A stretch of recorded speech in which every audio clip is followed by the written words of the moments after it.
Hey guys, Mitchell Gonzales, the Bearded Realtor here. I'm here with my buddy Wade Morris, also known as the non-bearded clean-cut loan officer. Yep. Hey, are you currently living in Denver and renting, or maybe you are thinking about moving to Denver and deciding if renting or owning is the best option for you? Well, you're in luck, because today we're going to talk all about the differences between renting and owning in Denver. So, let's hang out. Let's do it.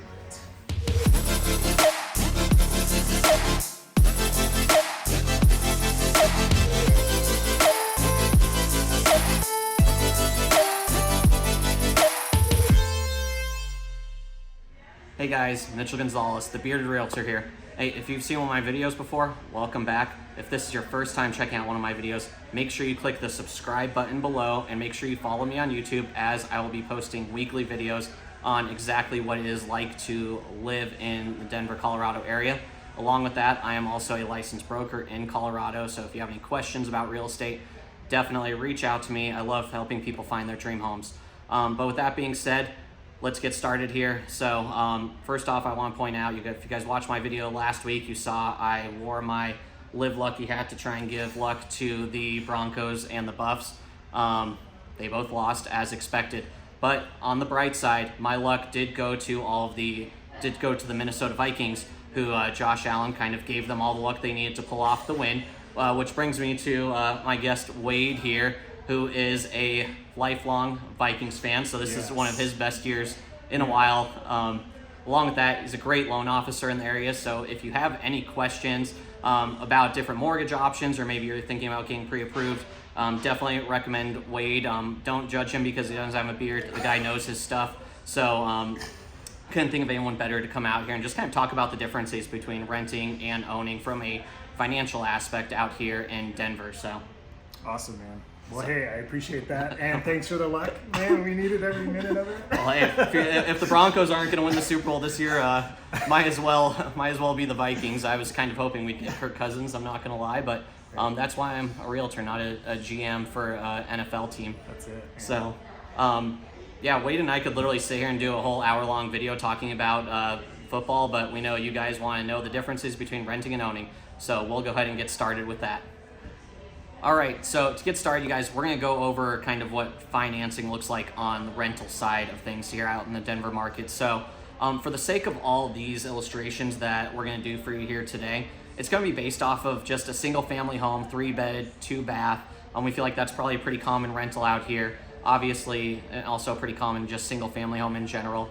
If you're looking at a condo or a townhome, these numbers could look drastically different because of HOAs and taxes and all of that. But for the sake of this, we're going to base off of a 3-bedroom, 2-bathroom, single-family home, which is going to be priced. You can probably find a pretty nice home for around $600,000 out here. So I'm going to let Wade talk about kind of what the financing looks like, because he's a lot better with numbers than I am. So awesome. So one of the main things that people tend to forget about with renting is the fact that there's usually an increase. In fact, the national average year over year is an 8% increase in rent. Whereas with a mortgage, once you have that, especially with a fixed rate loan, that principal and interest payment is fixed for the life of that loan. Of course, your taxes could vary, and your homeowner's insurance could vary a little bit. But again, that principal and interest payment is going to be the same. Well, and I'm sure people are probably dying to know, what is the interest rate on rentals right now? That's 100%. You're paying 100%. Okay. Is that projected to go down? Not even a little bit. Yeah. Bummer. So when you're renting, it's 100% interest. Exactly That's crazy, because exactly. It seems like a lot of people are really concerned about interest rates, but then they're paying 100% interest on a rental. Exactly right. Yeah. And so what we kind of came up with for that $600,000 price range, you'd probably looking at about $3,500 a month for that. For that single family home. Okay. And then, right now we're just projecting the interest rates are sitting right around 7, maybe dropping a little bit lower right now. But right now, if you did have 20% down on a $600,000 home, your monthly payment would actually be about $3,500, just under $3,500, which is exactly what you're paying in rent.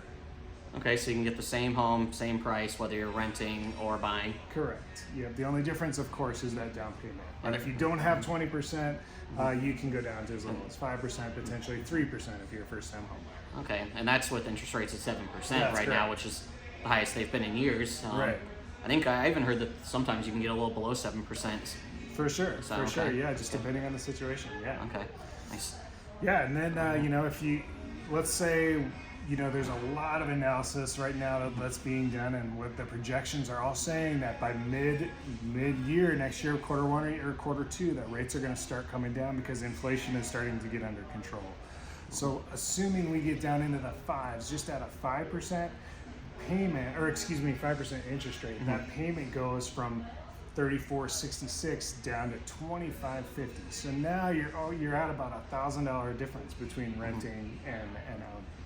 Well, and what I like about that too is that essentially, if you guys don't know what the market was like about 6 months ago, you would have that $600,000 home, but you're probably really going to have to put in an offer of at least $660. If not higher than that, you're going to have to waive appraisals. You're going to have to bring a lot of extra cash. So your 20% down is probably going to be 30, 40, 50% down just to cover that. Now you have a home at 600. With how the market is, you might be able to get it even lower than that. It seems like, I mean, you might be able to get it 5-10% below asking price. So what I love about this is now you can essentially lock down that cheaper purchase price and still get the lower interest rate. So you're going to be even farther ahead than you would have been if you would have bought a home 6 months ago, which kind of almost still makes it a great buyer's market. Totally. And here's the other thing, is that if you did buy now, right? Sure. You have so many more opportunities, like you alluded to, because sellers are willing to negotiate. Yeah. If you wait until those interest rates drop again, all the buyers that are in waiting, just lurking in the darkness, they're gonna all come flooding out again, and now you're right back into that situation as you were before. And you look like a genius because you got a house now 10, 15, 20% lower than they did at the same interest rate. So Yep, because all you do is a simple refinance at that point. can you do those? I can do those. Yep. How simple is it really? It's simple. Okay. You've done it. I did. So perfect. Yeah. So what I'd like to know is kind of over like a 5-year period, let's say, like what you're going to look like. 'Cause I mean, I think investing or anytime you buy real estate, it's always a long-term deal, Sure. right? You don't want to look at it 1 year at a time. So it's great that you can get a home around the same monthly rate and then refinance. But in the long run, what are your numbers going to look like? How far ahead are you going to be renting versus owning? Totally. Great question. And that is the piece, that is the great separator, right? So again, at that 8% increase in rent year over year, after 5 years, do you have any idea how much you would have paid in your rent over the course of 5 years? I don't know if I want to know. It's almost $250,000. All towards rent, Yeah, someone and else's mortgage. That's right. And here's the other, the cool Good thing. day for your landlord. Yeah, that's right. That's a huge down payment, right? Yeah. But if you own and you're making that principal and interest payment, that principal section is going right back in your pocket. So you're essentially taking money, holding it in your bank account, and moving it over to your house in your equity. Yeah. You never lose that. It's just changing where it's being held. That's it. Yep. So for that situation with that interest rate at 5%, you've paid $40,000 in principal. Right, so that mortgage is coming down. Goes straight towards your net equity or your net worth, really. Yeah, that's exactly right. And for the 7% interest rate, a little bit more of that payment obviously is going to your interest rate. So you'd still save about $28,000 over the course of 5 years. Well, what I like about the 5% is that's not even factoring in that now your mortgage is drastically lower than your rental, so you're actually going to be ahead way more than that, right? Yeah, for sure. Yeah, because it was $1,000 difference. Right, from the rent to the. So that's another $60,000 in equity that you have right there alone. Yeah. Yeah, and then this is where the numbers really get crazy. So after 10 years, you will have paid $608,000. Might as well have bought the house cash. Exactly. And with that 5% interest rate again, you're sitting just under $90,000. That you just transferred that money; it's still yours. And with a 7% interest rate, you're at about $68,000 that you've paid yourself. Okay. Not just. Not only that, but your home has gained equity value, right? Yeah. So over the course of 10 years, which you paid $600,000 for is now getting, I don't know, like $900,000. So I don't know if that math works.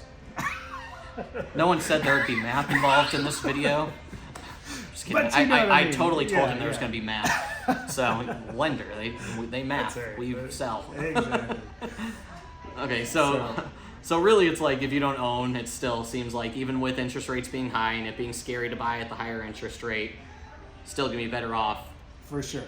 owning versus renting. For sure, because again, like that payment is locked in, right? Yeah. And so, that first year, if you even at the 7% interest rate, that first year, even 2 years, your rent is going to be cheaper. So if you are going to be in the house for 1-2 years, maybe that makes sense. Yeah. But at that year 3, year 4, those curves they invert. So now your rent is more than what your principal and interest would have been, and now it's just straight money in the bank for you. So owning is always a better option. Owning is always a Better option. We don't just say that because we're in real estate. That's right. The numbers don't lie. Yeah, man. It's when you think of long-term return on investment, owning. Did you know that 2/3 of all wealth within the U.S. is through housing equity?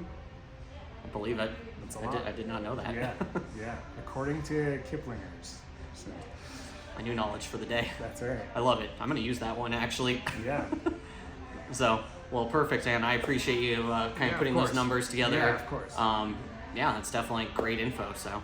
Yeah, man. Yeah. Happy to help. And again, if you guys are in the market for a realtor, Mitchell is your guy. He's awesome. He not only is he very knowledgeable, but he's also a whole lot of fun to hang out with. So give him. Give you that 20 an hour later. Yeah, that's it. Perfect. Awesome.